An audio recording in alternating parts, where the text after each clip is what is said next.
So what was the transition like? Because I think people are interested in this, like the transition from the bar to being an ambassador, and then what caused you to want to to go back, and what was that transition like back? I don't know. The thing is, I've never ever had like a greater plan with my life or career or anything. Shit just happens and I go along. Inspirational, man. Yeah. No, but I mean, it is. It's good. Yeah, but I mean, say yes to shit, right? That's what I always say. You say. often get that question like, "Oh, what do you want to be when you grow up?" And as far as I can remember, I never wanted to be anything. I just like, let's see what happens. I'm just want to have fun, you know. So I more or less just ended up as first as a bar back in my hometown in southern Sweden. Ended up as a bar back on a nightclub, but very second I stepped into that bar for the first time, I knew, you know, it was like finding some kind of inner peace. Like, okay, now I know what I'm gonna do. I'm gonna work in this industry because it's fun, it's rewarding, and I don't know if I had a talent or a neck for it, or that came because I thought it was fun, you know. But I developed rather fast, I think, which made it even more fun and more rewarding. And then, as I said, I'm also pretty restless and I want to do more things, and also got that geeky or nerdy side to me. So I want to learn more about the spirits and more about the cocktails. So I started learning that on my own and on the side. And then me and a friend started a bartending school in Sweden. So I was developed all the educational material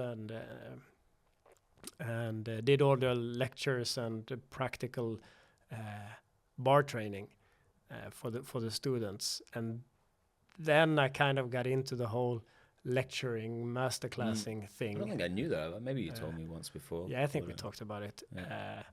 And we did that for a couple of years, like on the side while I was still working restaurants. So it's pretty much the majority of my time as a bartender. I've always been doing like brand work, so to speak, on the side. Yeah. And it's just been shifting back and forth in periods. Okay. The brand works has taken more time and less in the bar, and other times it's been the opposite. Yeah, more so bar it wasn't and like less. A full transition, and like a shock to the system like it is for some people. Because I think some people go from the bar to a ambassador role and they're just like blinded by the amount of like bureaucracy and you know the marketing side and protocols and the various hours and then the travel, you know, like they're like, oh shit. Yeah, it's always been the both for me. So it's never been that shock. I'm always been like prepared for both, and also making the transition back to working bar hours or restaurant hours was never such a big deal now when I did it. Although a lot of people was very surprised, since when I was working for Altos, and the last year I was the trade marketing manager at Pernod Ricard in Sweden. So I had a team of 4 brand ambassadors, five during seasons. So I had a team and was like middle management with a very secure, everything is so secure when you work for a big company. And leaving all that to start working bars again made a lot of people question, like, what are you doing and why? But to me, that's, I do get why they don't get it, because it's the wrong route, so to speak. Yeah, it seems like a backstep. Yeah, but to me it's always been about the bar. It's always been about bartending. I always consider myself a bartender, and that's what I want to be. And also now when you do, I don't know, guest shifts or you do lectures or master classes or brand works, they always want a title, you know, something that they can market and they can sell. But to me, it's I'm a bartender. That is the greatest title you can have. Yeah. I remember it's like proud of being few, not so much now, but a few articles and interviews I've done back in the day, and they're desperate to call me a mixologist. Yeah. And I'm like, please don't do that. Yeah, no, it's a bartender. I tend the bar. I take care of people. That's what we do. Stocking bottles, cleaning up other people's mess. Yeah. And that's where the beauty and the like serenity lies, I think, to me at least. Yeah. And also I've been talking a lot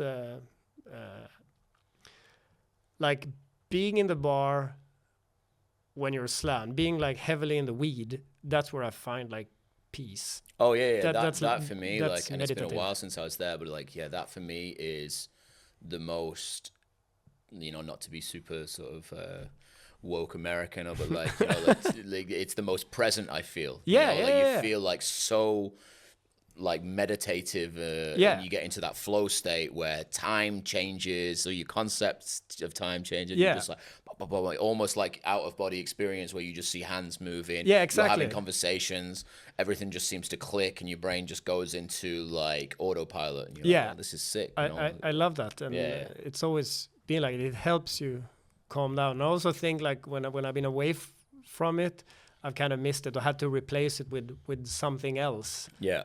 That's been hard.